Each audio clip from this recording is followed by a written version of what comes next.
Nasema mimi niliziowi. Nilichofanya babu yako. Sasa na mpaka baba yako nimeishi naye mpaka anaingia kaburini. Sitaki mimi kuozeshwa mwanamke ambaye sijaridhia. Wewe! Ambapo wewe. Unataka kufanya nini? Unataka kufanya nini? Lazima muoe. Mimi nishatangaza kijiji kizima kama mwanangu unataka kuoa. Yaani wewe unaweza kunipiga mimi? Yaani unanipiga mimi kwa ajili ya huyo mwanamke wako? Kwambiaje unamuoa? Siwezi nikaoa mwanamke mweusi. Ana swali.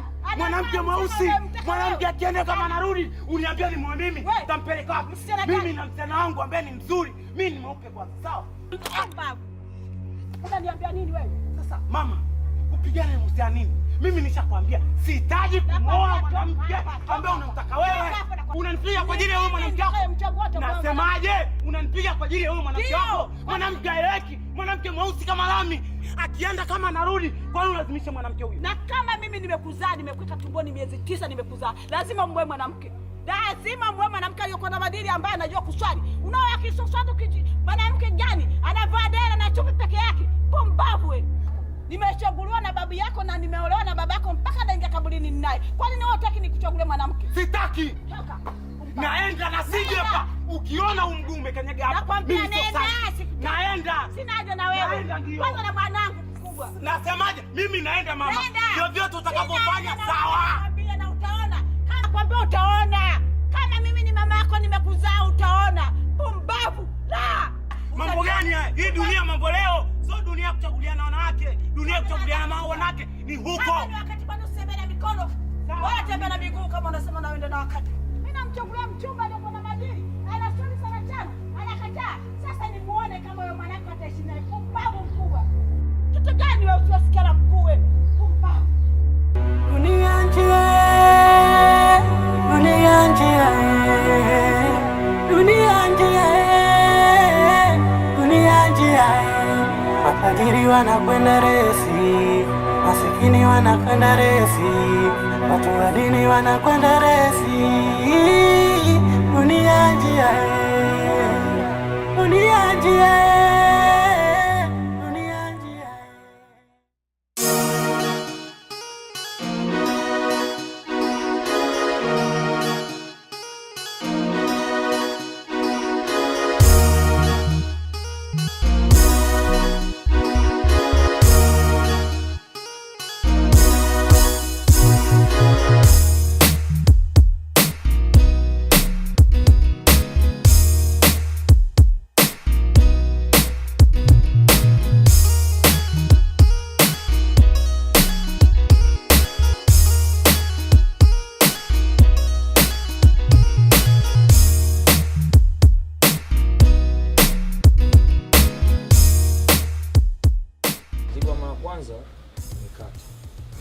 Mzigo mpya na sasa mzigo kuingia ni vigumu sana nchini. Oh, wadogo zangu, fanyeni biashara, tuacheni mni sawa sawa. Nakupeni mzigo huu, usiniambie tena mzigo una losi. Sawa sawa.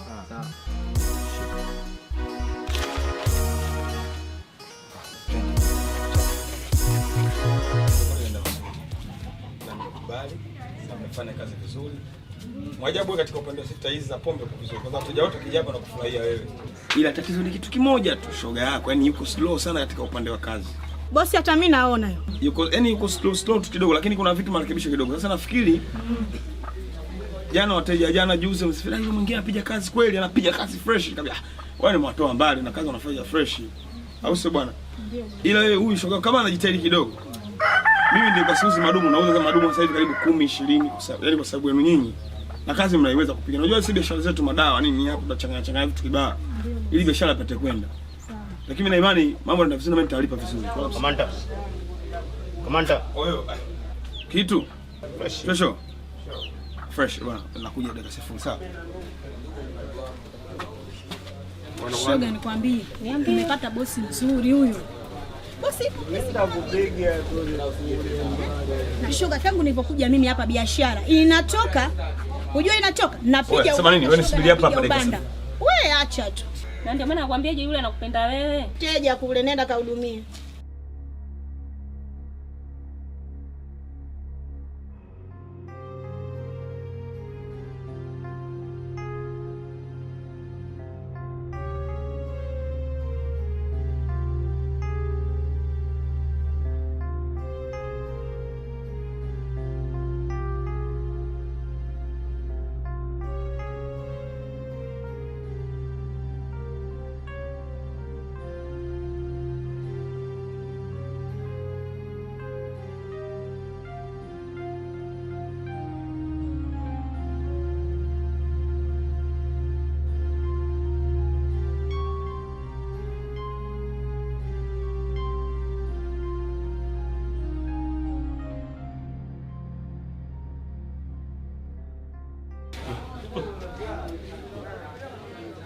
Poa vipi?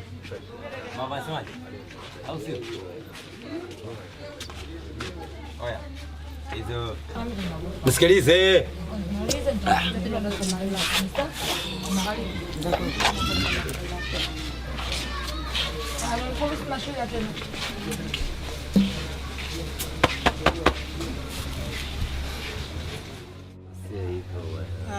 Tulia kwanza.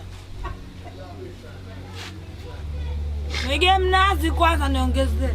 Ndio mkimaliza nitamwambia au sio mama? Sikate hapo. Acha hiyo ya watu. Tulia mama. Wote na mmoja hapo kaikamu. Unataka kunaribio Mesi katali hivyo juu. Sio sawa. Wewe mwenyewe kwanza mimi mwenyewe sielewi ujue.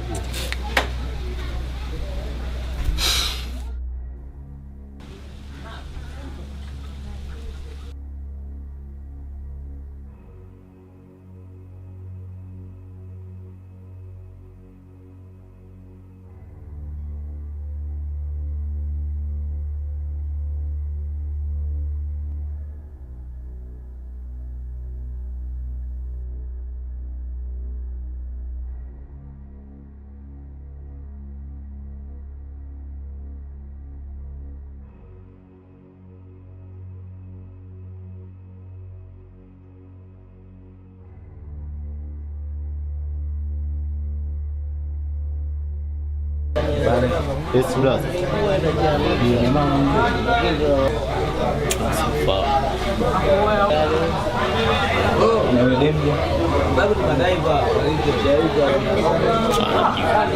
Namjua. Unafahamu vipi? Yule kiwembe mwanangu hapo. Sibu demu kwa siku mwanangu. Anza akatembea na naume hata 20. Vipi kwa? Ila nakumbuka kuna siku sikiliza ngombe kitu kimoja. Hapa na shilingi 200 tulizosalia. Kama tunaruka Kijoti tunaruka hapa. Hapa? Unajua kuna biashara za watu, nipo kwenye biashara za watu. Sasa hapa tunaruka wapi rafiki yangu? Mimi hapa nipo kwenye biashara za watu. Siwezi niende nikaruke Kijoti sehemu nyingine kama mimi kwenye biashara. Hapa tunaruka wapi unajua? Naruka kama utaki wewe jikatae. Wewe boy, sasa ngombe kitu kimoja. Hawa kama vipi washaizungua hata vitu achane nao. Unaondoka ndio. Unaondoka. Wewe ingia mlungu. Wa baba. Sikiliza baba. Sio yupi. Wana. Sio yupi. Unaona shilingi ngapi na shilingi? Hapa kuna 2000 tu. 2000. Hata mimi na 2000. Umezungana na wale? Nyarusho wale. Wale wapo kazini hapa tungoje kwa. Mimi niko vizuri kivyovyote tunaenda tunaishi. Safi tu. Lakini sasa 2000. Wewe una 2000. Wewe na una shilingi wote 2000 kama 4000. 4000. Fresh siache hela. Safi. Wote si wawili. Wote tunafika huko tena. Na maliza shida zanu yote tunaruka. Wewe hamna kuchelewa tena twende. Kama kijetu tunaruka poa. Wewe nini sasa? Tunzetu.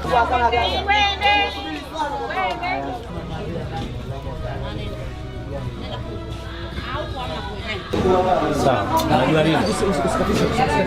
Yule pale mimi ni mke wangu. Mke wako? Mimi naishi jirani. Mwanangu yule mke wako? Na nakumbuka siku ambayo mama yake alikuja kumwagia kwangu. Ilikuwa kama baba bwana, nashukuru. Ila alikuwa namuomba mkeo niende naye nyumbani kidogo akanisaidie pale kupalilia maana hii mikono inanisumbua kweli. Si unaona hivi? Yaani mpaka sasa yani inaniuma. Unaona ilivyochechama hivi? Yaani inaniuma balaa hata usingizi siupati. Kulima. Sawa, kwa muda siku ngapi mama? Wiki moja tu mwanangu anarudi. Moja. Kwa nini mama asingekuwa hata siku 2? Mara mimi mwenyewe nilikuwa na dharura unajua. Sabrina. Sasa mama anaongea huko ndani huko inakuwaje? Sikia, mama hapa anataka kuondoka. Kwa hiyo sasa anakuhitaji ukamsaidie kulima. Na anahitaji ndani ya wiki moja. Sasa kwenye hiyo wiki moja mimi mwenyewe hapa nimemwambia siku 2. Kwa sababu mimi mwenyewe nataka nitoke. Kama ni siku 2 mume wangu hamna haja ya kwenda. Unajua mtu mzima akiongea jambo anamaanisha. Sawa Sabrina, unajua mi pia ni mume, sawa, na mamlaka ya kusikiliza. Sijaja kuwagombanisha wanangu. Mazali nimekula, nimeshiba, tumecheza kwa furaha. Nilikuwa na shida yangu, nilikuwa namuomba huyu bibi. Imeshindikana, basi babangu, mimi ngoja niende. Mama, atake asitake mimi naenda. Inapaswa nisikilizwe na haki.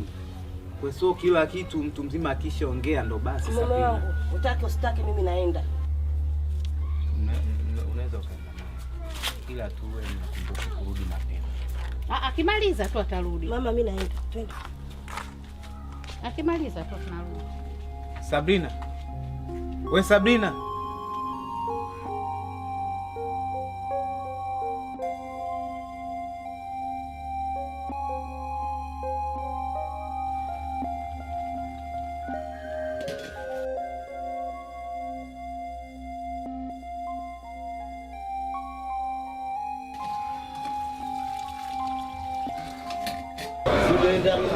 Hivyo ndivyo ilivyokuwa. Kwa hii ni wiki ya pili sasa. Hakuna mambo ambayo anayafanya.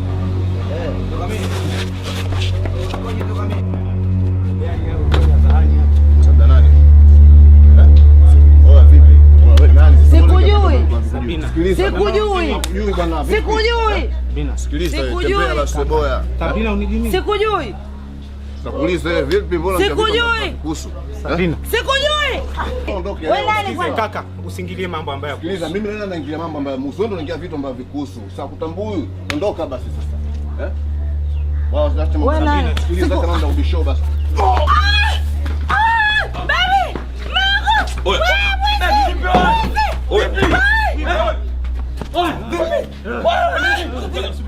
Nini? Subiri kwanza. Vipi nikuuliza wewe? Oya, subiri kwanza.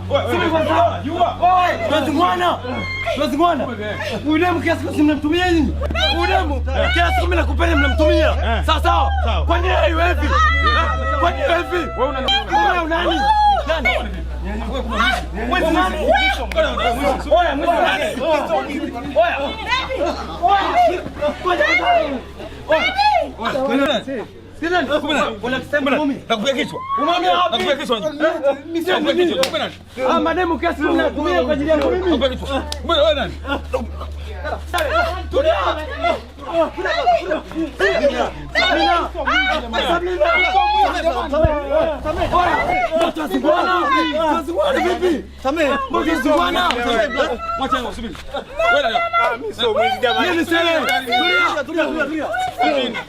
Nakupiga vichwa.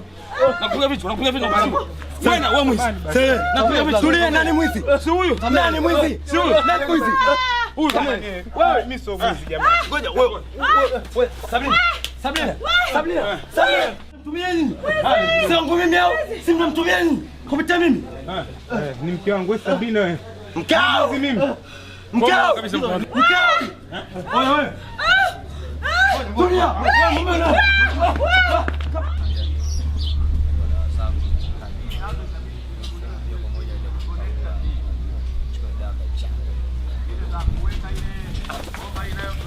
Vipi sasa menda? Mbona kama hivyo? Waoga washikaji waoga. Waoga hasa tujiame. Chiane sote. Sema nini? Sasa chiane sote. Ila ni fresh. Fresh sio kali. Kama kaa sego kwanza unayo. Kama kaa sego unayo. Kama kaa wanangu. Bwana kwa chuma kimoja na kila wanangu nini? Ulokotoka wanangu. Sio kabisa. Sasa sikiliza. Chiane na amani za pressure. Unakuja ovyo maskani Wewe sikizeni. Uje balaa nimetokea mimi kwenye nyumbani kwangu mleta balaa mimi sija mahindi au sio bana? Nasema mahindi ndio kwa chini. Alafu sikiliza. Wenda faza usi hapa. Hivi unajua anafutumika huyu. Sawa. Sikilizeni. Inatakiwa hii hali ifike mwisho na mwisho wake ni hivi leo. Vinginevyo sheria itafuata mkondo wake. Mkondo wani ndo maji bahari au polini? Wewe mwenyewe sehemu tunaondoka na ili kutoa maelezo zaidi. Mnipeleke wapi? Na hii biashara ya haramu isiendelee tena. Hata maisha yangu. Wewe kesi sitakuwa. Na yeyote atakayekamatwa atafikishwa mahakamani kwa ajili ya kutoa maelezo zaidi. Nalipa faini. Kifungu chake kina zamana. Mbona mbishi wewe? Afande Umeme, afande Belwa. Kamata hiyo. Huyo afande. Huyo. Wewe ndo mwenyewe huyo. Tumalize wewe. Twende. Tunaongea tumalize bro. Wewe. Tumalize bwana.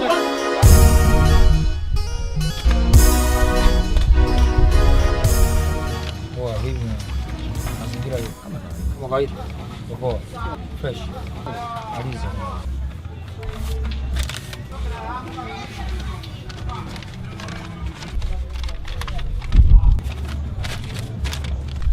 Usafi wao kamili au vipi? Kawaida.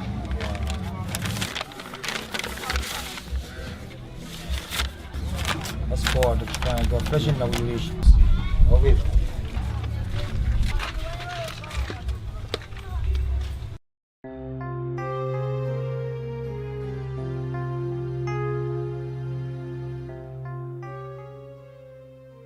Ama kweli nyumba mwanamke kumepoza.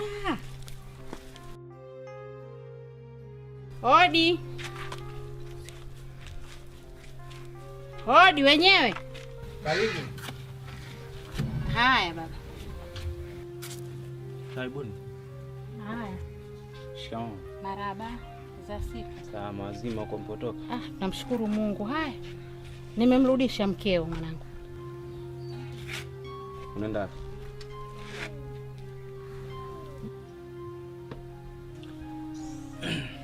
Sabina. Mama, naomba mshie hapo hapo. Sawa. Simhitaji mwanangu.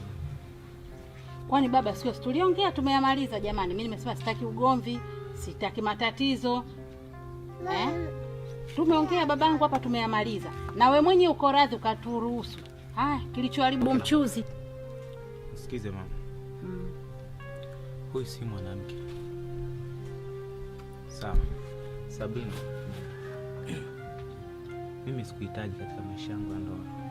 Mimi bado nataka kutimiza ndoto zangu za maisha. Sawa. Wazazi wangu wananitegemea. Umeelewa? Kwa kama wazazi wangu wananitegemea, huyu mwanamke tena anaweza kaniua muda wote. Huyu Sabina ni nyoka. Sabina, mama kama ulikuwa hujui, kama mimi najua. Sasa natakiwa ujue kama mimi tayari nimeshajua na wewe ujue.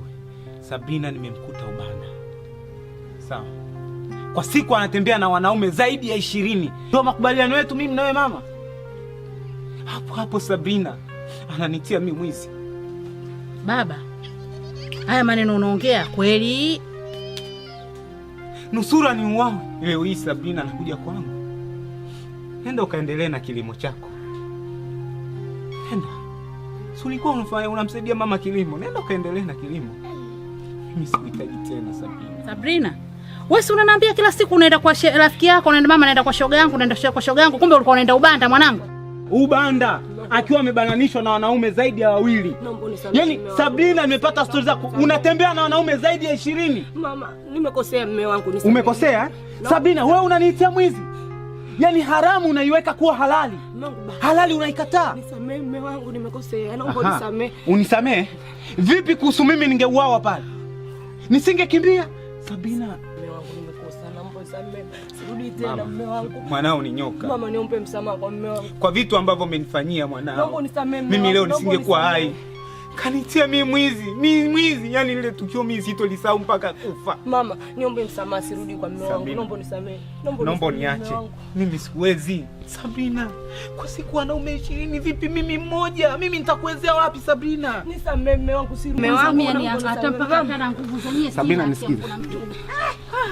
Mwanangu, mama nimekosa, naomba nisamehe. Mama wangu nimekosa, mume wangu nimekosa. Mama niombe msamaha kwa mume wangu. Matatizo uliyofanya mama. Mambo uliyofanya mwanangu, msamaha kwa mume wangu. Jamani mimi mwenyewe hata nilikuwa sijui jamani, mpaka nimechoka. Sabrina, usinishike Sabrina. Naomba uondoke. Naomba unisamehe, naomba. Sasa nakusamehe vipi? Ikiwa Sabrina wewe kwa siku wanaume zaidi ya 20 unatembea nao. Je, vipi mimi mmoja nitakumudu vipi? Rudi tena, naomba unisamehe. Nitakuwezaje mimi? Naomba uniache. Kaa ukijua kwamba kwenye maisha ya ndoa, sawa? Mama, kuna kuolewa na kuachwa. Kuna kuolewa na kuachwa. Kwa hiyo mimi leo nimemwacha mwanao. Rudi tena, naomba unisamehe. Bado na maumivu ya kipigo nilichopigwa kule kwa ajili yako. Naomba uende. Subiri peta la dafu. Niache Sabina. Mangu. Usifanye hivyo, usifanye hivyo. Usifanye hivyo mume wangu. Niache Sabina, toka niache. Shika. Naomba msamaha, mimi nimekosa. Hapa kwangu usikanyage kabisa yani. Mama wako uende kwa mjomba wako. Kwangu sikutaki. Basi. Mungu nimekosa, nisamehe. Nimekosa mama. Mama juu Sabina. Mimi naenda kwa shoga yangu. Shoga yenyewe ndo ubanda. Anaenda ananzalilisha, natukanwa, mimi nasemwa mie. Kwanza hata siamini haki ya Mungu huyu mtoto. Siongee. Katika maisha ya ndoa kuna kuoa na kuachwa, sawa? Kuolewa na kuachwa. Nenda wapi mume wangu mimi? Ubanda. Sikiliza, nenda Ubanda ukadange vizuri. Naomba uniache. Sabina, naomba ondoke. Unauliza utenda wapi? Nenda ukadange Ubanda vizuri. Nenda Ubanda ukadange. Mimi sikuhitaji. Nenda Sabina. Sabina, unanimisa mimi. Mimi Sabina. Naomba wewe. Nisamehe, sirudi. Naomba ondoke. Naomba uniache Sabina.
Vipi mama?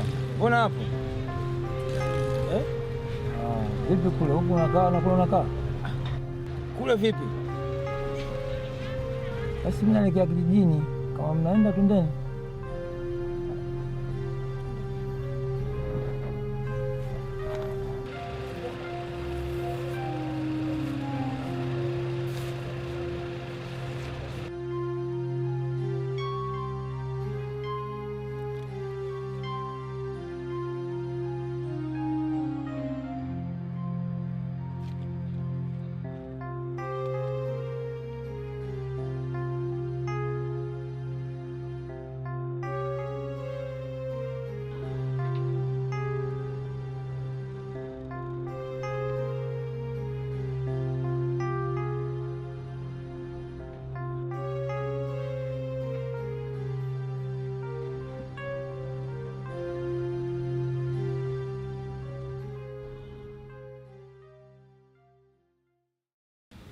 Nadhani sasa tumefikia hatua ya mwisho ya kutoa majibu. Sawa. Sasa kwa kawaida ninatakiwa nirudie yale ya mwanzo tulizozungumza. Kwa sababu kuna ushauri na saba kabla ya kupima na baada ya kupima. Sasa tumefikia hatua sasa ya kutoa majibu yenu. Kwa sababu lengo kubwa muwe kitu kimoja. Sawa. Ambapo mkuja na mashahidi wenu hapa. kuhakiki kama wako vipi kiafya ili ndoa iweze kuchukua nafasi yake. Sasa labda nipo kwa nyewe wahusika na waulize, mkiwa na nyinyi mashahidi pamoja hapa. Majibu yanapokuwa mazuri unakuwa kuna shida. Ndio. Unipata? Sasa. Lakini yanapokuwa mabaya, hususan upande mmoja mbaya kunakuwa kidogo na changamoto. Je, mpo tayari kupokea majibu? Tupo tayari. Mpo tayari. Mashahidi mpo? Ndio. Sabrina na Ibrahim. Najua zenye hamna shida nyingi kwa sababu mtakuja kwa ajili ya uangalizi. Sasa endapo majibu yatakuwa mabaya mmoja wenu, mtashukrana na vitu kwa sababu lengo moja kitu kimoja. Tunachukulia tu kama vile kawaida, nitamsaidia kwa mambo mengine, sitamtenga, sitamnyanyapaa. Ndio. Njia ziko nyingi maana yake za kucheza kuishi kwa kusoma kati ya ndoa. Tutasaidiana kwa vitu vingine. Ndio. Sitamnyanyapaa na sitamsaidia kwa mapenzi, tutamsaidia kwa mwingine ushauri. Je, dada unasemaje na wewe? Maana nataka kila mtu awe huru ili niweze kutoa majibu. Uko tayari? Yakiwa mabaya au mazuri? Utapokea. Utapokea. Sawa sawa. Sasa natoa majibu. Vipimo hapa inaonyesha kwamba kaka upo vizuri. Asante. Majibu ya Ibrahimu yako vizuri. Asante sana. Yako vizuri, ila baada ya miezi mitatu cheki tena. Ingaje mwanzo umesema hamna mahusiano, lakini ili kujiridhisha inabidi baada ya miezi mitatu cheki tena mara pili. Kituo chochote kile ambacho kinatoa huduma kama hii ya kupima BBO. Nipo Sabrina sasa. Sabrina, majibu yako. Yaani vipimo hapa inaonyesha kwamba inaonyesha kipimo umeathirika na VVU, virusi vya ukimwi. Ameathirika na HIV.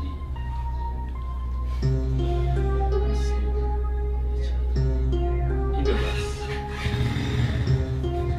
najua kwako ni kitu kigeni, lakini pia kwanza sio kitu kigeni, kwamba kwanza ni jasiri.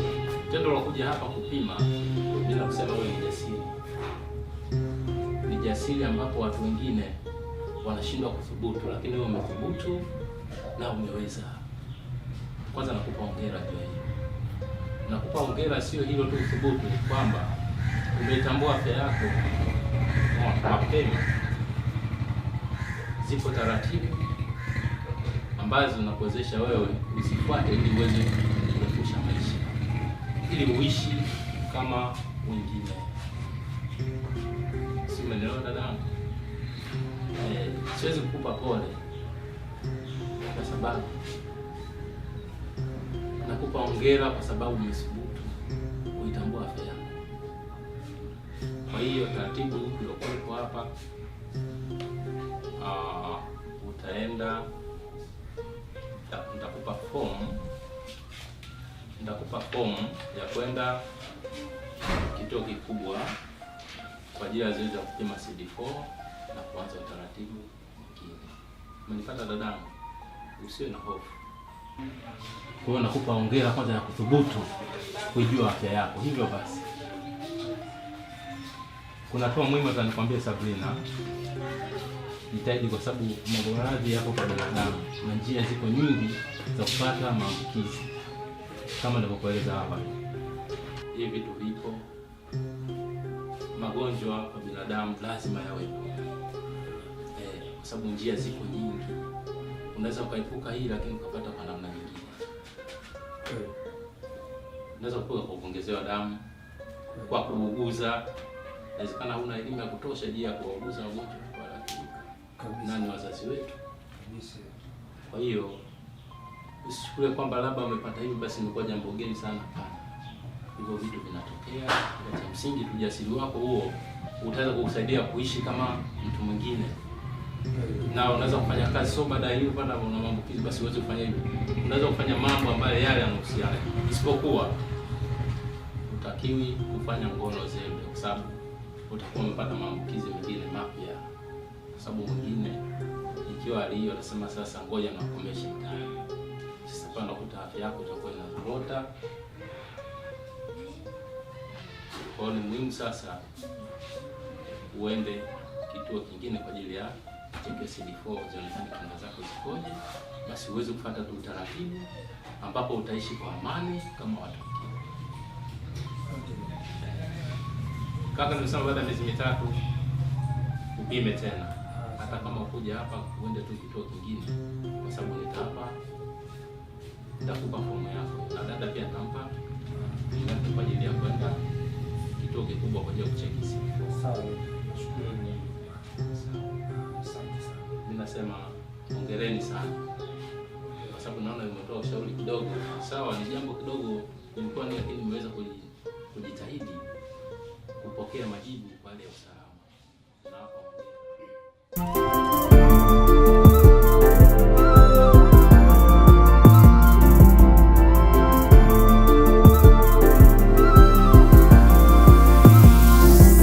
majibu leo yananiliza, kichwani na kiumiza, mbona nilifanya hivyo?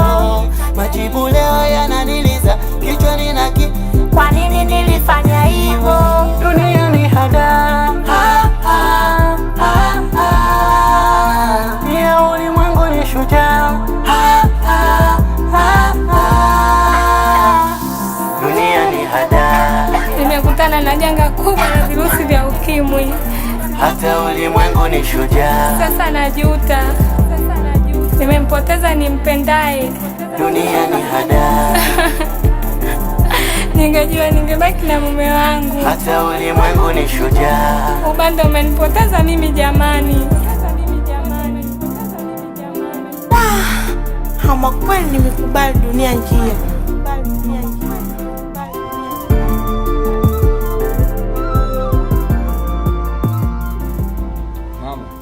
Kutokana na majibu ya mwanangu, mimi sitaweza kufunga naye ndoa tena.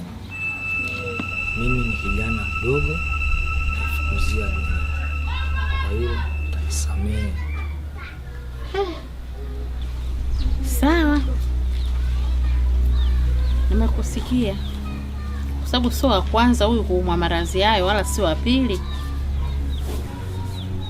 Nimekuelewa.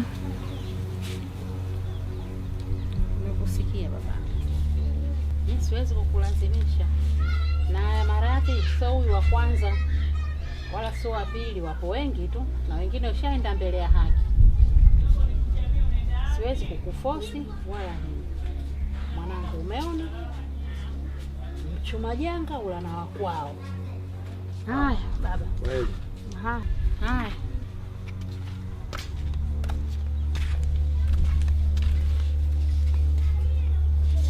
Umeona mwanangu, mchuma janga ula na wakwao.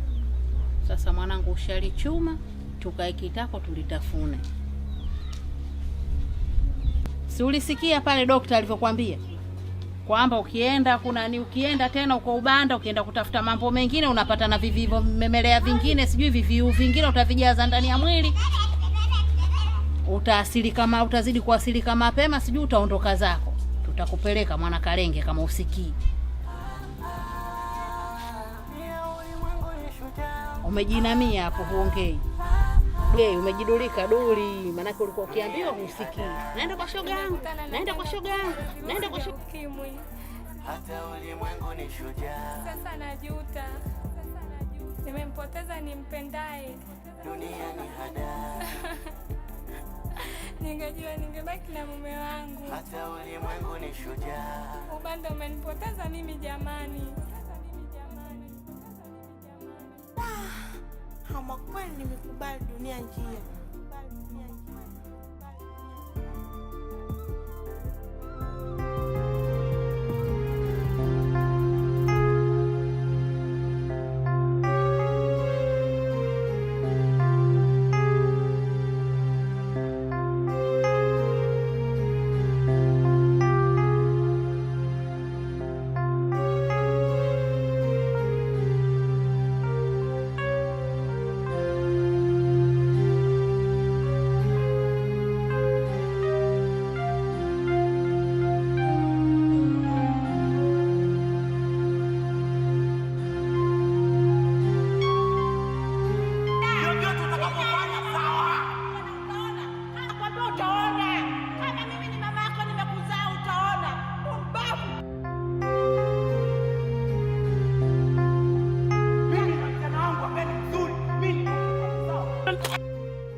upate yani wachana na yule mkeo umekuwa hata kazini muonekani. Ni kweli swala lile la mke wangu la kumpa talaka nafanya mimi kazini. Unajua mimi Sabrina nilipenda sana Kakastani. Nikikia Sabrina ananizushia mimi vitu vya ajabu. Sabrina anataka mimi nife. Tatizo nini? Kisa mimi napenda au kisa mimi nini? Nimefanya nini? Ni upendo wangu umekuwa tatizo. Ni kweli. Nitaona furaha gani Kakastani ya mimi kufanya kazi? Usilie sana wala usikitike sana. Unajua unaongea mwenyewe ananihuzunisha sana. Lakini kama mwanaume unatakiwa kuvumilia. Vumilia. Jaribu kusahau, jaribu kufanya haya yamepita, utulie kabisa kwa sasa hivi. Ucheki afya yako, tulie kabisa. Sabrina mimi nampenda. Yuko ndani ya moyo wangu, nimetoa talaka basi tu. Basi tu sasa nimetoa basi. Sikupendezewa mimi mke wangu kuuza ubanda. Mamake alimfuata kwa ajili ya kwenda kumsaidia shamba. Lakini naenda kumkuta Sabrina ubanda. Anauza gongo Sabrina, anauza na mwili wake kweli. Kweli Sabrina kumfanya mimi hivi. Sikuelewa katika maisha yetu ya kawaida tulipokuwa tunaishi mimi na Sabrina. Sikutegemea kama Sabrina anaweza kaniambia vitu kama hivi. Anaweza kanisaliti mimi. Sabrina kwa siku anatembea na wanaume zaidi ya 20 kweli. Shukuru Mungu tu. Piga moyo konde. Kweli ulivyo unavyoongea hata mwenyewe naumia na huzunika sana. Kama mwanaume najua jinsi gani mapenzi yanavoumiza moyo. Najua kweli unachoongea, hata mimi mwenyewe inaniuma sana, inanipeni. Lakini sasa nikupe ushauri tu sasa hivi ni kutulia kwanza. Shatulia, cheki afya yako kwa sababu saizi kuna ugonjwa huu wa ukimwi mwingi sana huu mtaani. Kwa hiyo ufanye chaguo tena sahihi kabisa baadaye, lakini sasa hivi ni kutulia, kufanya kazi, kujaribu kusahau. Ni vitu kweli vinaumiza sana, vinaumiza of course. Hata mimi naumia vile vile. Kama mwanaume naumia. Najua nini naongea. Najua. Kunguni ananyima mtu usingizi sawa, lakini mapenzi, stani mapenzi. Mapenzi ni zaidi ya kunguni. Kunguni ni usiku, lakini mchana unaweza ukalala na ukapata usingizi wako vizuri. Lakini sio mapenzi, never ever. Kuna vitu huku Kakastani huku kwenye ubongo nyuma huku kwenye medulla oblongata kuna vitu vinazunguka hivi. Sasa unatakiwa huku nyuma yaani unanishiba inazunguka na mwaza mimi mke wangu. Nimetoa talaka basi tu. Kula na shida. Jaribu kusahau, lakini cha msingi hapo shukuru Mungu wewe mzima. Shukuru Mungu wewe mzima. Stani kabisa. Kakastani mimi ni tena mzima. Utulie. Mimi ni mzima sawa, lakini kaa ukijua kwamba uzima wangu mimi unaniletea uchizi. Kuna vitu vinanizunguka. Laiti kungekuwa kuna sehemu unaenda kuflash nyuma huku mimi ningeflash. Lakini una mishipa inazunguka huku. Nashindwa kupata usingizi. Kichwa kinanigonga hapa. Jina lake ndio limejaa ndani ya moyo wangu. Itabidi ulitoe. Kangu kajaa ndani ya moyo wangu, mimi natoaje sasa? Itabidi ulitoe. Cha msingi ni hicho cha kushukuru. Hata kumtafuta mganga ambaye anaweza mimi akanisomea akanirekebisha hiyo. Usifike huko. Naweza kumsahau kwa kufanya shughuli zako. Sasa vumilia. Mimi mwenyewe navumilia kama mwanaume na mimi naumia. Unaona mwanaume mwenzao anaumia na ujue wote mnaumia sababu tunajua mambo ya mapenzi. Vumilia tu kwa sasa. Nikupe shauri, vumilia tu. Kweli hali sio nzuri. Na hii situation sio nzuri unaopitia, lakini wewe mshukuru Mungu uko mzima. Shukuru Mungu tu uko mzima. Hata mimi naumia sana, naumia. Hicho unachoongea kinaniumia sana. Sawa, mimi nitakuja Kakastani. Nitakuja ila naiangalizia hii mishipa ya nyuma huko ambayo inanifanya mimi nishindwe hata kutembea. Na nitia kizunguzungu, yani usingizi nikivuta, yani kama vinapishana. Nashindwa kuelezea. Okay, anyway. Wewe ni mwanaume, vumilia. Sawa, karibu Kakastani. Uje kazini. Nitakuja. Haya.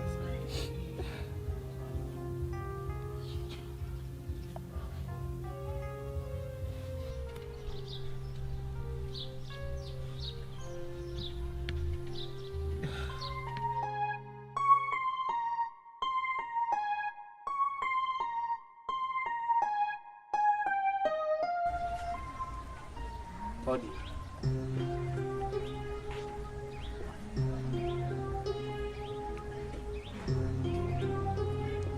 Shikamoo mama. Shikamoo na wewe. Umefuata nini? Umefuata nini hapa? Ulichokisahau hapa nyumbani ni nini? Wewe si uliapa kwamba utaingia hapa nyumbani? Uwanja huu utakuja mpaka hata nikifa. Umefuata nini? Nakwambia ondoka. Toka! Mama, msikilize kijana kilichomleta. Nimsikilize alichokifanya unakijua, lakini haumekisahau. Pamoja na hayo mzazi, msikilize anachokifanya kwa sababu tabia kijacho. Msamehe mama, msamehe.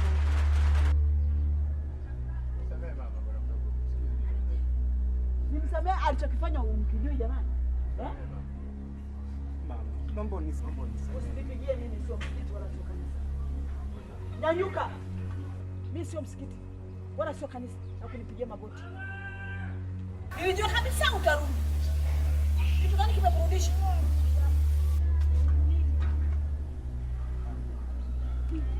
Angalia aliponyonyoka. Nilikwambia hivi asiyosikia la mkuu, shaiti avunjike mkuu. Nimekuweka tumboni kwangu miezi 9, unakataa kunisikiliza mimi? Nikiwa mama yako. Asante. Hebu angalia ulivyonyonyoka. Mwanamke gani? Nilikukataza kwamba wewe mwanamke usimuoe, lakini ukangangania ukasema imepita na wakati kuchagua mwanamke.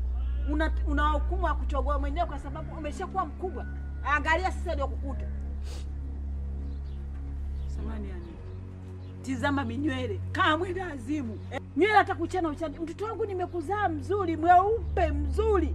Leo unaenda kuharibika kiasi kama hicho. Unang'ania yule mwanamke kahaba kabisa, anavaa na chupi tu dela, anavaa na chupi mpaka alipozaliwa anaonekana. Mwanamke kweli huyo? Mbavu mkubwa. Nikusamee nini? Eh? Nimekosea mimi jamani. Nimekosa mimi mama yangu, naomba nisamehe. Sikujua kama yule mwanamke ni shetani. Sikujua kama anaweza kawa anafanya mambo yake kwenye ubanda. Ubanda sangine mlikutana huko huko. Mwanamke gani? Nilikwambia hivi asiyosikia la mkuu lazima avunjike mkuu. Sasa yako wapi? Ndio nishavunjika tena mama. Yako wapi? Ukutaka kunisikiliza? Mwanangu mimi nimekwambia nimekuchagulia mchumba mwenye heshima na adabu. Mimi babu yako nilipokuwa kijana alinichagulia mwanaume. Ndio baba yenu mpaka nimewazaa mpaka amekufa mikononi kwangu. Leo wewe kukwambia nenda kwa wewe. Mimi sitaki kuoa mwanamke kama huyo. Nimepita na wakati.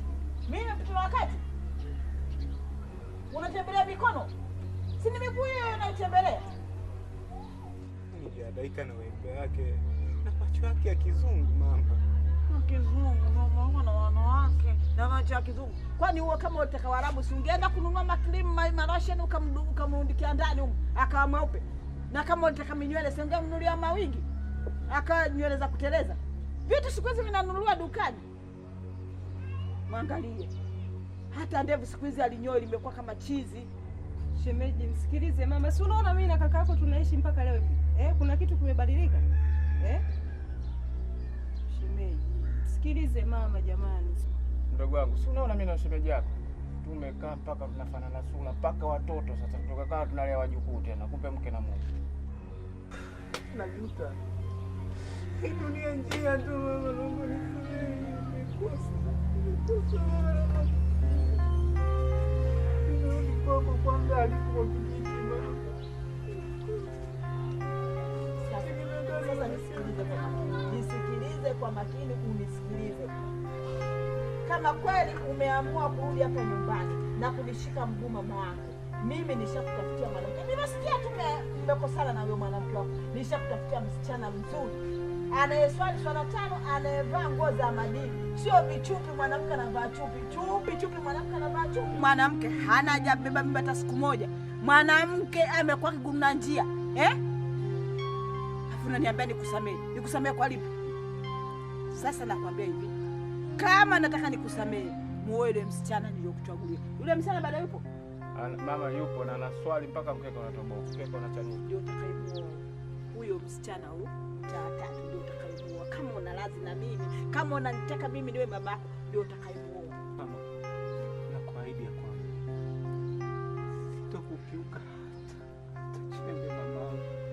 wewe ndo thamani yangu, na wewe ndo unajua upendo wangu kote kwako, na wewe ndo unajua uchungu wangu. Siwezi nikavunja hadi yoyote mimi na wewe mama. Kweli nimeamini kwamba hii dunia ni njia tu. Nilikwambia asiyosikia la mkuusha eti avunjike mguu. Umeona sasa umerudi hapa. Umekaa tumboni kwangu miezi 9, nimekulea ni mpaka umekuwa mkubwa. Ukutaka kunisikiza. Sasa leo umerudi hapa nyumbani kwenu. Mimi nimekusamehe. Kama unakubali masharti yangu nimekusamehe mwanangu. Kweli mama, nimeamini maji ya moto yasau baridi. Sasa. Ameisha. Nimekusamehe mwanangu.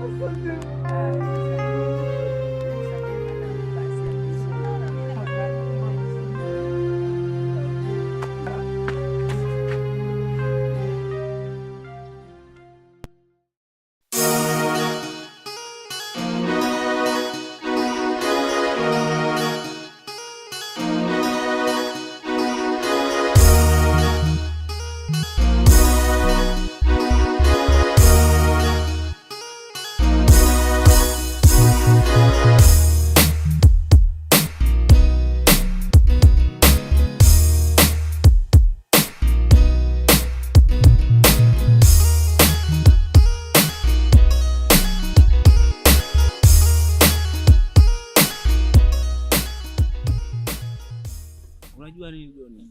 Toka nimempa talaka yake, lakini nilimpa talaka sawa, si kwa ridhaa yangu, ila kutokana na matukio ambayo kanifanyia.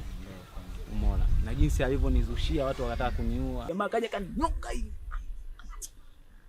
Acha, inaniumiza mzee. Kwa hiyo moyo wangu mimi bado na hatakiwi kuwaza sana. So unajua mambo ya maisha, wanawake na mambo mengi. Sawa. Wanawake na mambo mengi. Afu na vile cha msingi kwamba tunachotakiwa sasa hivi angalia swala la maisha. Kama maisha yako yanaendesha vipi? Kusema kwamba ufuatie masuala na wanawake. Wanawake na mambo mengi. Yaani utakuta mtu unatafuta hela kwa nguvu. Analalia kitanda chako, analala kwenye nyumba yako, unamlisha, unamvisha, lakini kitu chake kukitumia kwake inakuwa ni ngumu sana. Ndio.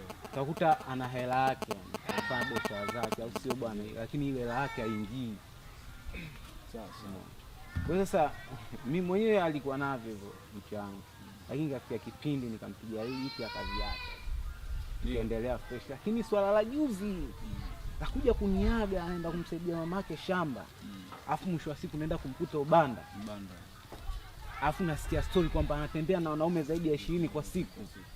Ile swala ni mimi nilikuja nikia tu mzee ile. Akisi unajua mademo sasa hivi mwanangu amejaa tamaa. Au labda wewe nyumbani, labda kila mtu anajua mazingira anavyogombana na mtu wake. Mimi siwezi kujua sana mazingira ya kindani zaidi kwamba unagombana vipi na mke wako. Inawezekana hata ile matumizi wake mshajua. Umeona? Lakini the same pia tuachane nao, sababu sasa hivi hata kama ukiacha ndio yale unaongelea kwamba hamna shughuli. Kwa hiyo cha msingi kwamba situvumiliane. Vipi ushapata mwingine au bado? Haisi hapana. Bado. Yani sifikirii yani kama anaweza nikana mwanamke sasa hivi, kwa sababu kuna mchizi mimi kaniambia bwana hapa tulia hivi. Achana haya mambo stani. Stani waje wa nyuma hapo. Ndio. Mnafanya naye yote kazi sehemu moja. Hata yule mwanangu umepungua kama mimi sasa hivi unakonda. Sasa usiwaze sana. Hapa masiana na kuhala mzee. Yaani mimi nimeendesha vibaya mno. Yaani kutoa talaka ile kulala peke yangu, chumba ni kikubwa mzee. Ule mzee umemzoea tu. Au sio? Mimi nimehala mzee. Unaenda chooni unahala. Mwisho wa siku nikienda kujisaidia hakuna kitu kabisa kinachotoka. Yaani kuna vitu humu yani vinavuruga. Unajua? Mimi nikuuliza swali moja. Sasa hivi umetoa talaka, lakini je mpango mwenyewe sasa hivi bibi labda anahitaji mimi nahitaji nirudi kwangu mimi, je nakwaje? Sasa nje nataka kurudi, sifikiri kumrudisha mzee. Natoka kati hapa naelekea zangu nyumbani. Unajua John, hakuna kitu ambacho kinauma sana kama kumwacha mwanamke ambaye unapenda. Unajua mimi Sabrina ananiumiza akili yangu sana. Ni mwanamke ambaye amazing. Mtoto ana uasili fulani wa Kiarabu. Unaelewa? Wewe kutokana na tukio lile ambalo wamenifanyia afu mimi nikamgei talaka, ni kitu ambacho mimi bado kinaniumiza ndani ya moyo wangu. Ninampenda Sabrina John. Unajua wazi sana. Sababu maisha ni kusema maisha ni na mapenzi safari ndefu sana unajua. Mimi mwenyewe sio shadow kwa disia, sio kipindi fulani hivi cha nyuma na shemeji yako. Shemeji yako nilikuwa naishi naye. Nilitema mambo mengi sana ajabu. Cha kwanza mwanaume unatoka asubuhi, unaenda kuhangaika, unaumia huko, unajua unaumia vipi, unaumia kitu maskani mradi maisha yaenda fe, anakuwa anazingua. Umeona bwana? Mambo yameenda ikabidi mimi nikamchukua kwanza kaenda kampaki kwao. Ndio miaka 2 na sehemu. Umeona? Lakini bado nimemrudisha tena juzi hapa, lakini naona mambo bado ndio yale yale. Ule wenyewe ndio kumtia vibao asubuhi. Sasa nini? Basi ndio hayo mwanangu nimefika nichukue nimwambie kitu gani, sio nimwagiza mwanangu anza kujibu ile. Kinyo from no, afu unajua asubuhi mwanaume unapokucha mambo kila kitu. Kichwa kikolesi unajua unatafuta vipi kuhusu masuala ya pesa. Na bwana mali maisha nyumbani yaende.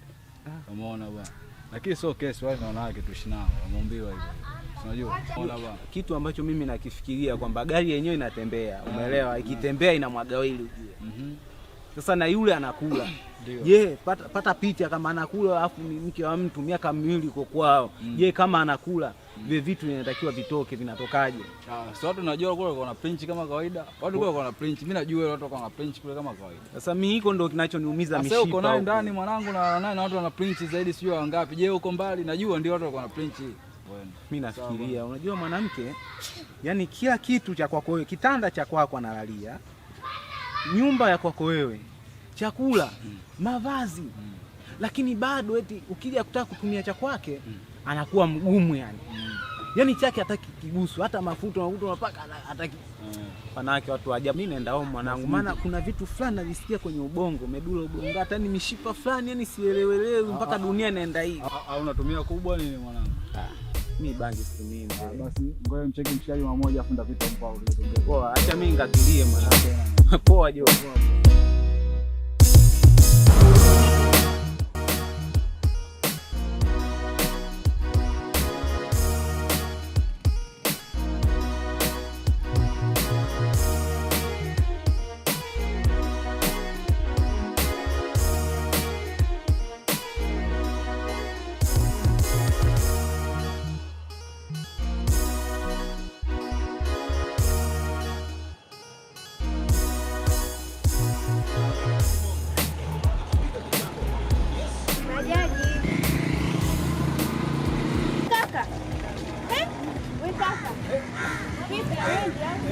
Pita.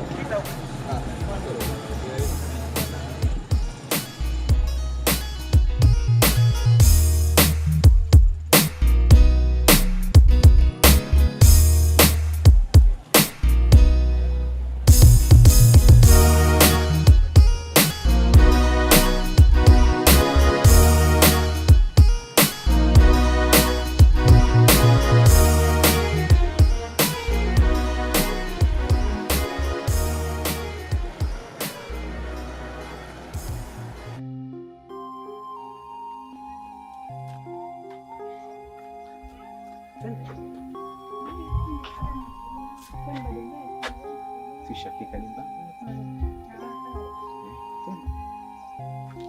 Sio naambia twende wewe mwenyeji uko nyuma mimi nitakuja mbele kweli.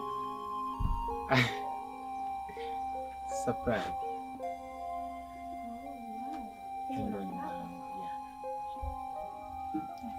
Twende kuwa huru. Ondoa hofu. Twende wote sasa. Mimi nitakuja peke yangu. Twende, usiwe na wasiwasi. Hapa ni kwako.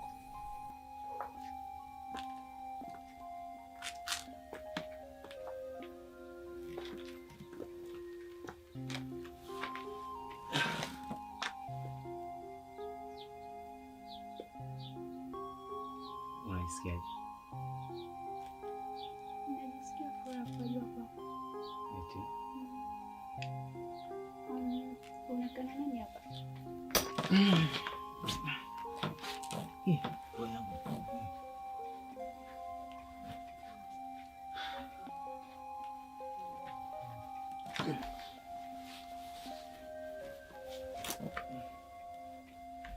Sio hali.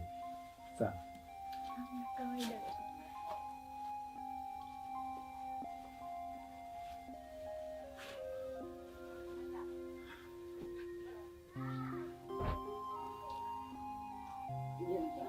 Kuna mwanamke nilikuwa naishi naye kama miaka 2 iliyopita, lakini ilikuwa si lengo wewe kutambua mapema, ila kwa sababu na malengo mazuri na wewe napaswa nikuambie feedback zote za awali, ili imani kama tunaweza tukafikiana na tukakubaliana tukaweza kufunga pingu za maisha, lengo kama kufunga ndoa. Yule nilishamwacha kama kamili nyuma, kwa hiyo mimi hapa naishi kama msela tu. Unajua nimevumilia sana, lakini mwanamume yote rijali alokamilika, mwanamume wa Kiislamu haipaswi kukaa peke yake, lazima awe na mwanamke wa ndoa. Sio, unanielewa? Zina si nzuri. Kwa na mimi nilivyokuona tu pale nikaona ni vyema nikafanya fikra kuliko ni kuendelea kukaa mume. Kwa hiyo I want to marry you. Nihitaji nikuoe. Unataka kunioa mimi? Sawa, hamna shida.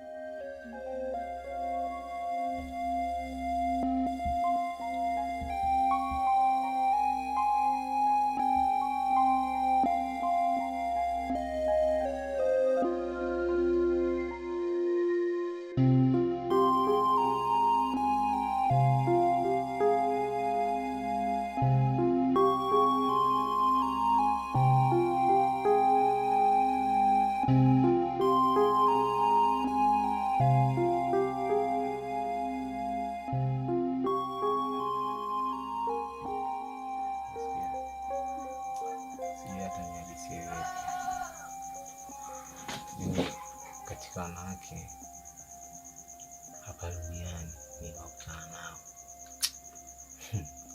ni mwanamke wa ajabu sana. Yaani mwanamke ambaye nashindwa hata kuelezea. Wewe mtoto kwa mapenzi, wewe kama umelogwa. Yaani wewe kama umelogwa. Yaani sitaki kuamini kama ni wewe ambao unafanya hivi vitu. Kwa kitu gani ambacho wewe kimekuvuruga sana? Kwa hiyo hii ni hali ya kawaida kabisa. Ni kawaida tu. Ndio maana anasema wewe kiboko kama una kawaida. Mapenzi. Wewe kiboko. Basi usijali. Nitakupagawisha zaidi ya hapa. Wewe utaenjoy. Utatubagaisha wengi. Yaani utatubagaisha wengi kama ndio hivyo. Maana anashindwa hata kuelewa. Hata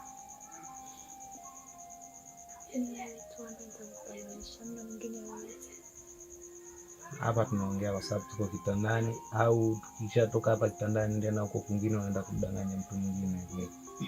Unajua mimi sipendi mapenzi ya uongo. Nishadanganywa sana.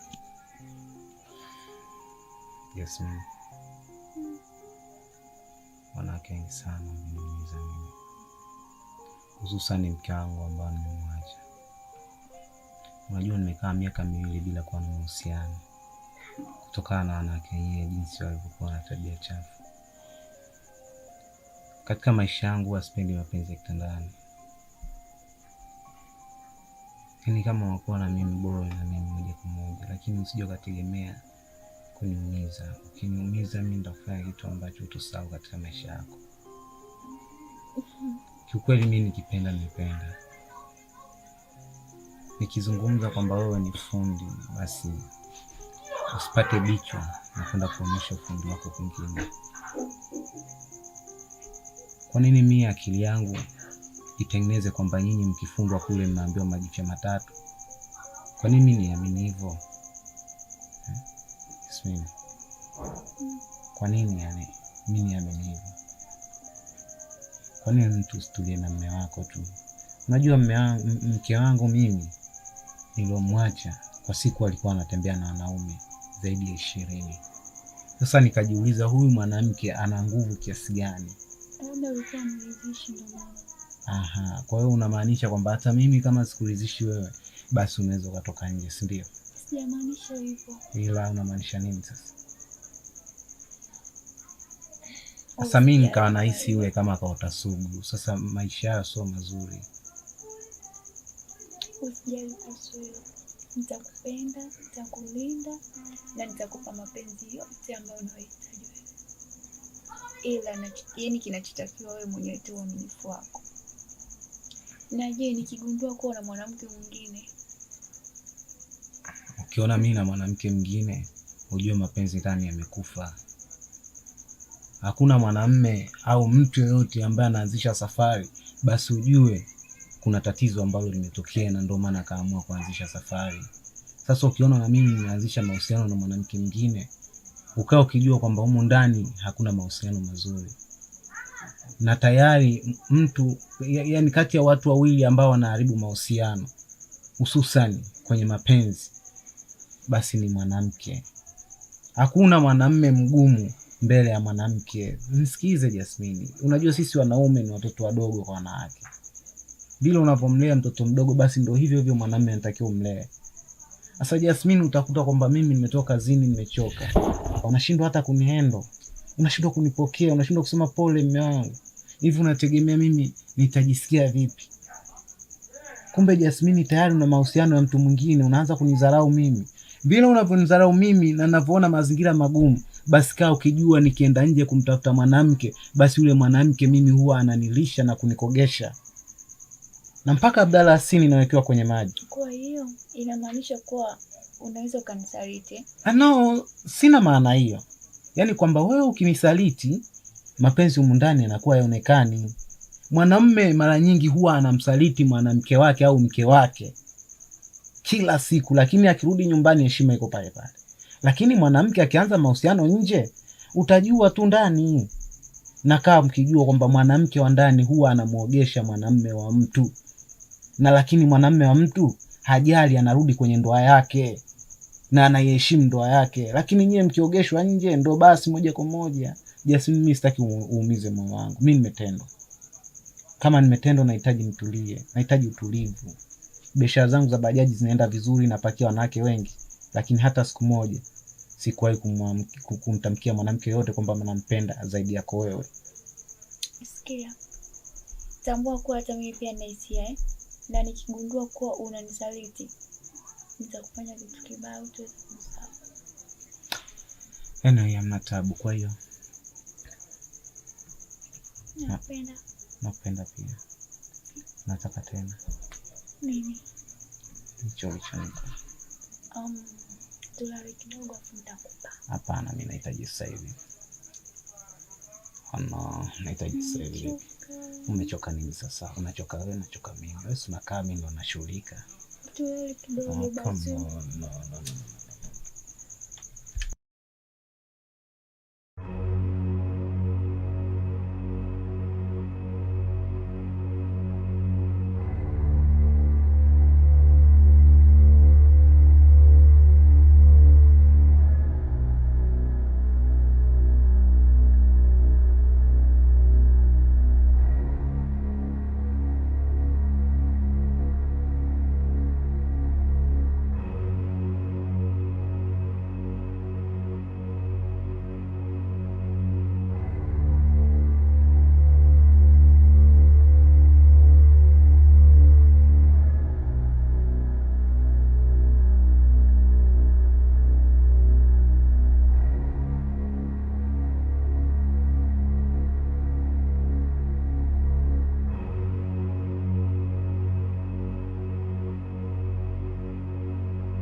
Jasmine.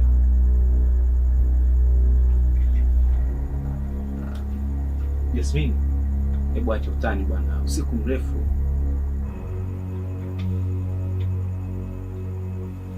Mchezo gani wa kujificha Jasmine?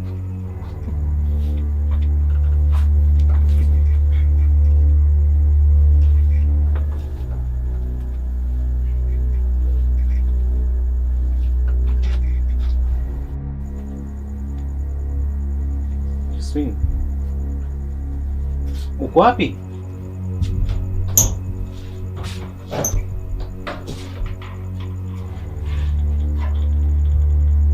Jasmine. Jasmine. Uko wapi?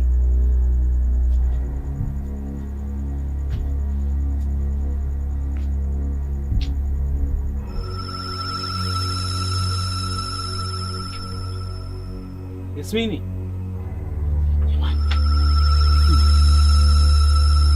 Yasmin.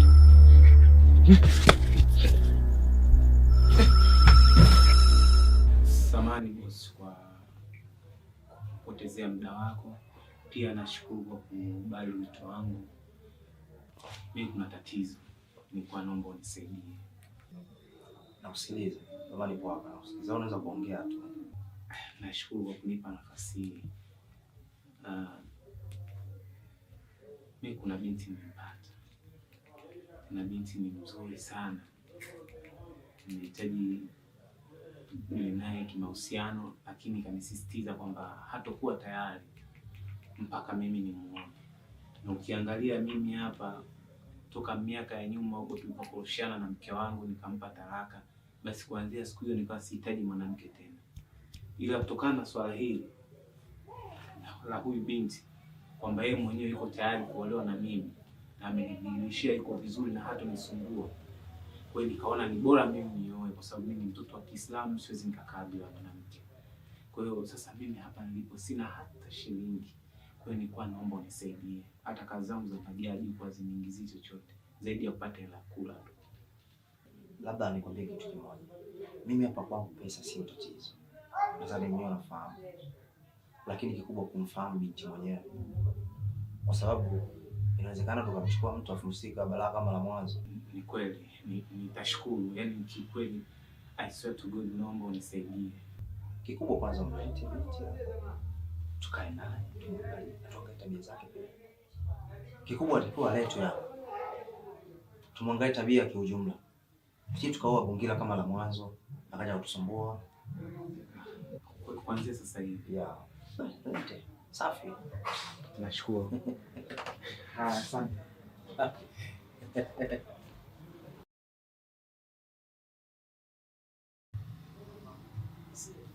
Okay, sasa mimi nia kubwa nataka nijue wewe labda unataka kuchukua kwa shilingi ngapi? Yaani wewe ndio utaniambia wewe alafu mimi niseme sawa au vipi?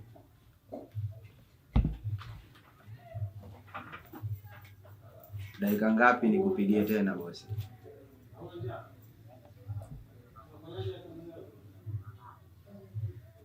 Haya basi.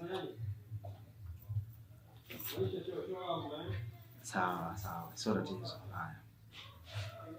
Basi sawa.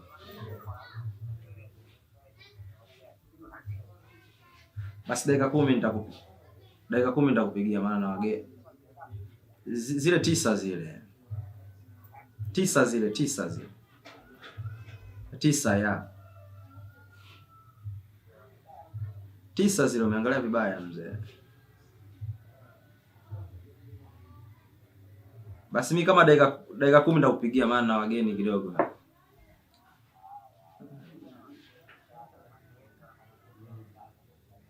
Okay, nashukuru basi sawa.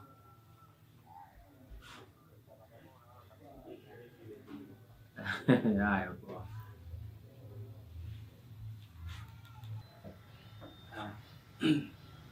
Samahani boss, maana tumekuingilia.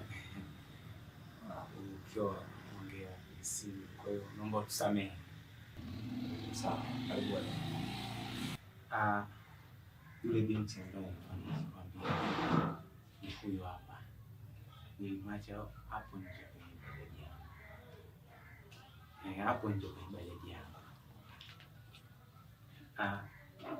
Nani? Jambo huyu bosi wangu. Nasema hata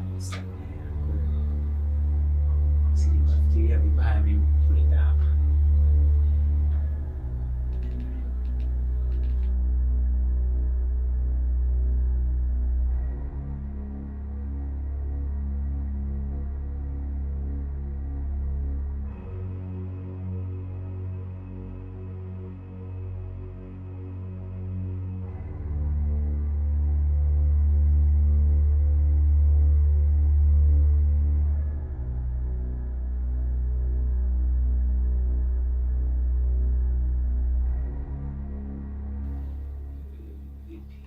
Afai.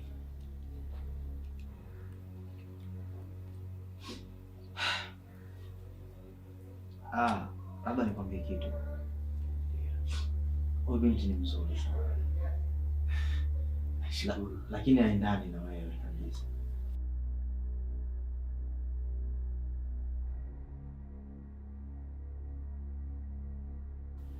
lakini nikiangalia jinsi alivyo na wewe amwendani kabisa. Afu utamsumbua tu binti. Mtoto mzuri kama wote kwa na mtu kama sisi. Tukisema ataendesha range. Tukisema leo ataendelesha Mulana. Kwa baskeli tu inakushinda. Huoni utamsumbua mtoto mzuri huyo. Waupe wake utauharibu, huyo atakuwa black. Kijana, cha msingi kutafuta watu wa type zako. Ndio maana wanawake wanakusumbua kila siku. Tafuta mwanamke wa link ya juu, wakati link yako ya chini. Una view 2, utafuta mtu wa view 500. Uone kama atakusumbua mzee. Sikilizeni yeye mpangieni. Yaani hata ipasi kuumbana. Kwa sababu mimi ndio mwenye maamuzi ya nani mnaitaka kuwa naye. Sawa. Na suluhisho la tatizo lenu nitaelekeza sehemu tukutane. Alafu ndo mtajua nani mnayemtaka.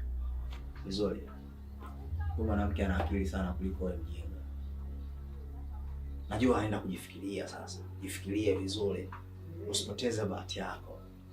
Wewe leo kutembea na bajaji la huyo, lakini kesho unatembea na gari yako kwako. Kama hujui utakutafutia dereva Mlimani City uko wapi uko. So muda utamuita shemeji. Mbavu.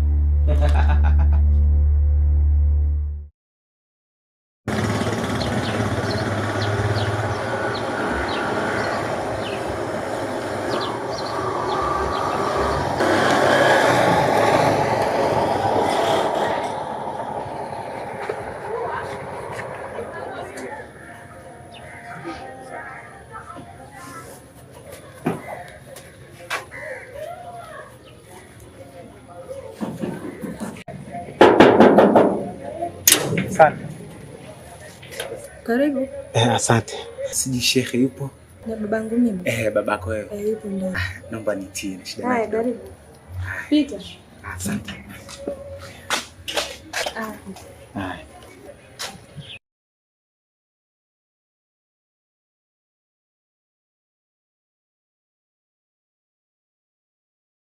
Assalamu alaykum. Wa alaykum salaam. Karibu sana. Karibu tukasha. Una mbinu wangu? Ndio. Karibu sana. Asante. Karibu. Nashukuru kwa kusikiliza wito wangu na pia naomba unisikilize. Sawa, karibu sana. Shida wangu mimi na tatizo. Sawa. Kama unakumbuka mke wangu wa mwanzo ambaye alinikimbia ikiwa ni mwezi wa Ramadhani, akaniacha mimi chungu cha kwanza tu na kwenda kwenye ubanda kuuza bongo. Na kuuza mwili wake. Nikaona si vyema nikaendelea kuishi naye, nikampa talaka yake. Mimi nikabakia mwenyewe. Kwa mwaka wa pili sasa nimetulia bila ndoa. Kwa hiyo Allah mimi kaniona shehe wangu. Tena kaniona kwa jicho zuri kabisa. Akabika zangu za akiza abiria na bajaji na binti mmoja mzuri sana. Nimeongea naye ili binti kanielewa.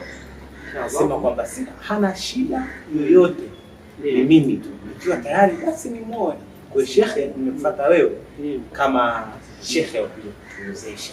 Kwa hiyo shekhe wangu mimi nilikuwa nahitaji unisaidie juu ya kusimamia ndoa yangu. Inshallah, hilo jambo la kheri ndugu yangu. Nilisema hata ufanye niwe pesa kwa sababu kuna mashehe wangapi mapita mtaani hapa, walimu wangapi mapita mtaani hapa. Kuja kwangu kwanza nakushukuru kwa kuniamini. Nasema tu karibuni sana. Kama mpo tayari muda wote mzako uko karibu, unaweza mkaenda ndoa mkaisha.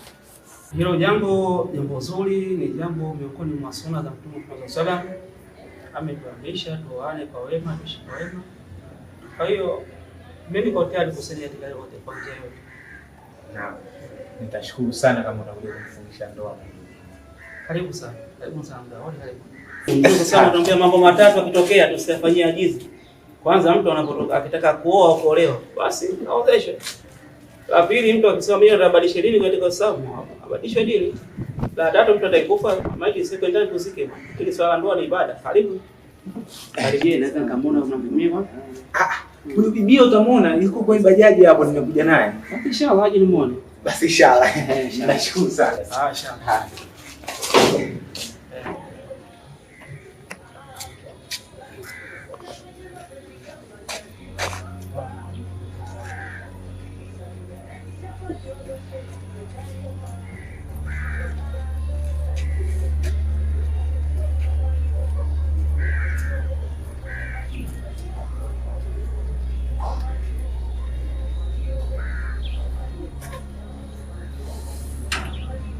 Binti mwenyewe ni sijui hapa.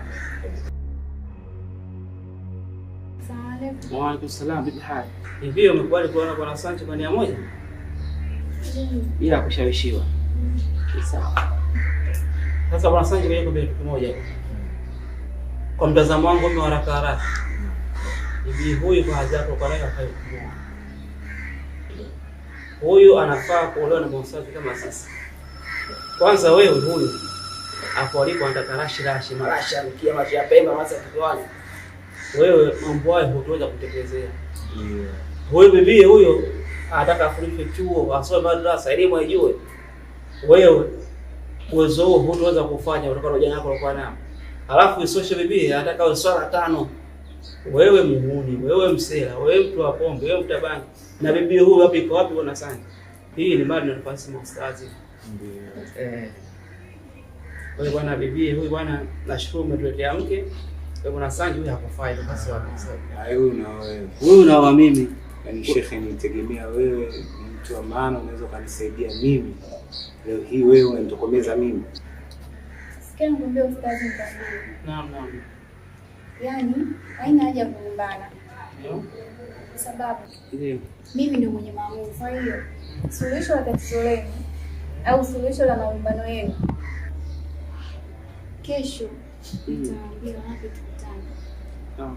Na tutakapokutana ndio mtajua nani anapaswa kuwa na mimi. Sasa bwana umefeli bila kwa na swali la kambiga si huko Mwenyezi Mungu. Bibi mpeka huyu ni wewe mimi.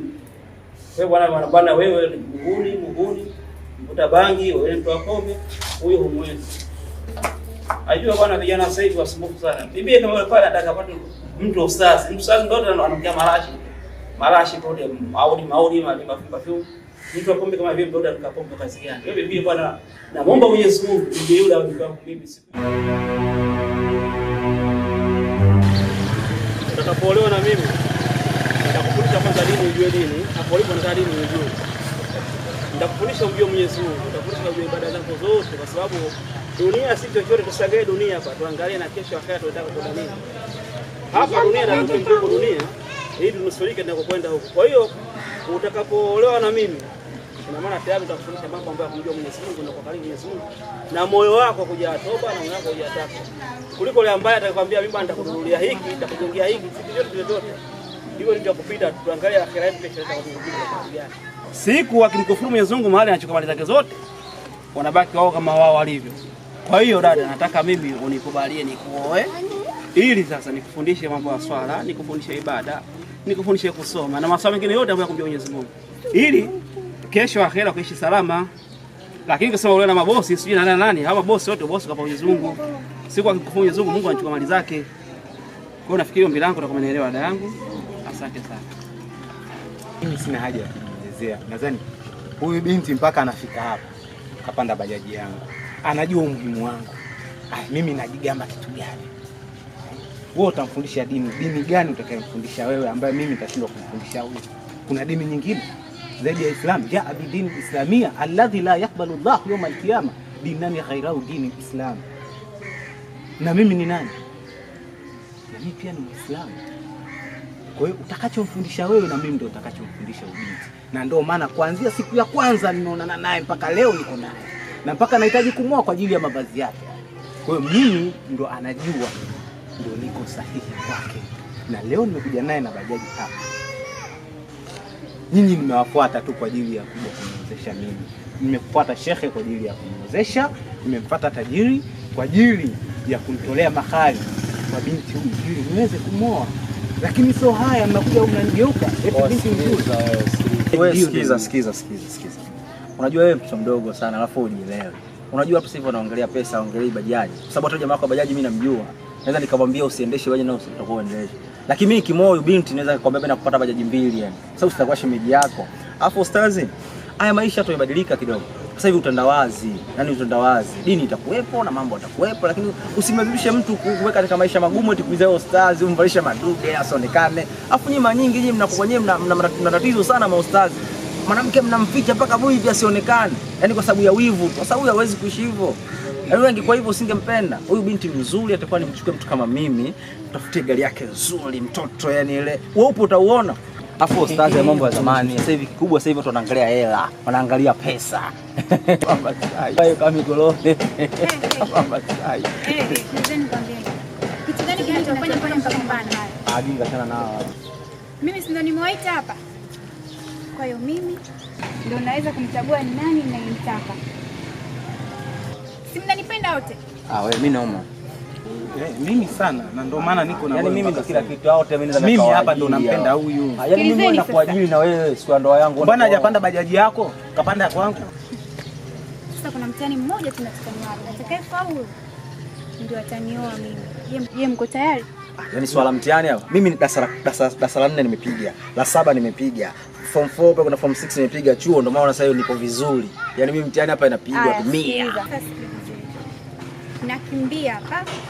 Wa kwanza kunikamata ndio atakuja kunioa mimi hapa.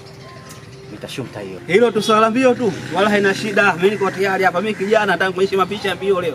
Twende kazi, mimi niko tayari, haina shida. Hatua 10 ufikisha ukamata, twende. Sasa hilo. Mimi nishai kukimbiza ngedere na nikamkamata. Nimekimbiza ukadigi yule ananikumbusha Mr. Shumta. Sungura ndo mjanja nimemkamata. Wewe unikumbusha mbali. 1 2 3. Dunia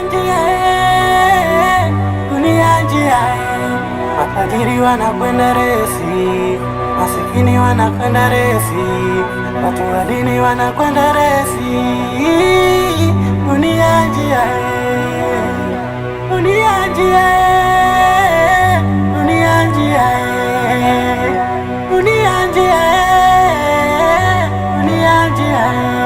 Masikini wanakwenda resi, matajiri wanakwenda resi, watu wa dini wanakwenda resi.